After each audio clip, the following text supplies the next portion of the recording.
This recess appointment thing just keeps getting bigger and nastier.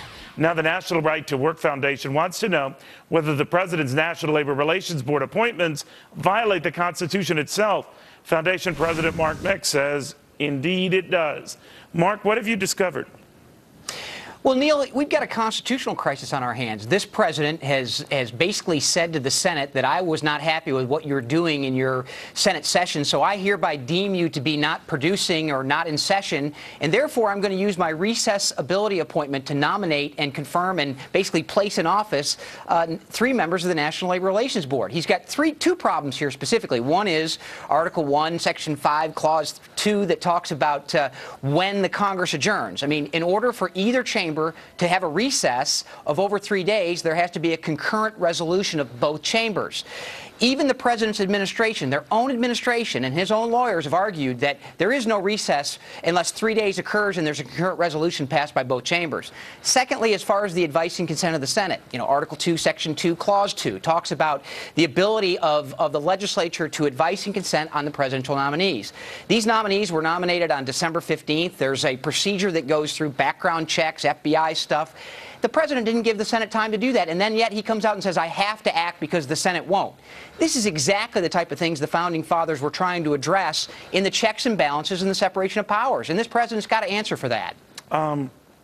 Two things hit me, Mark, how smart you are, and you know the Constitution in and out.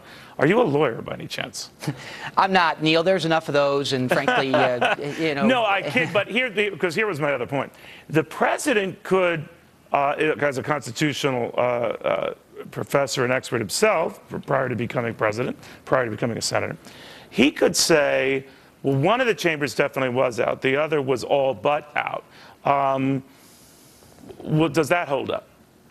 Well, no, because I think it's a two-part test. The House has not agreed for the Senate to recess. The Senate can go away for 2 or 3 days, but the House, there must be a concurrent resolution adopted by both chambers. I'm not trying to play silly here. What if the president tries to call Harry Reid's office or tries to call, Boehner's office? No one answers. And then they'd say, so well, we tried.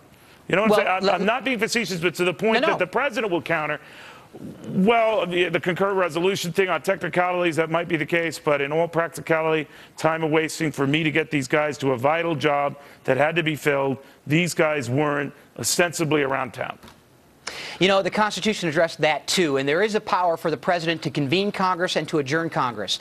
The Founding Fathers, when talking about this, was one of the original grievances in the Declaration of Independence. The king was convening the legislature. He was adjourning the legislature. He was having them meet in places that were uncomfortable and inaccessible to many members.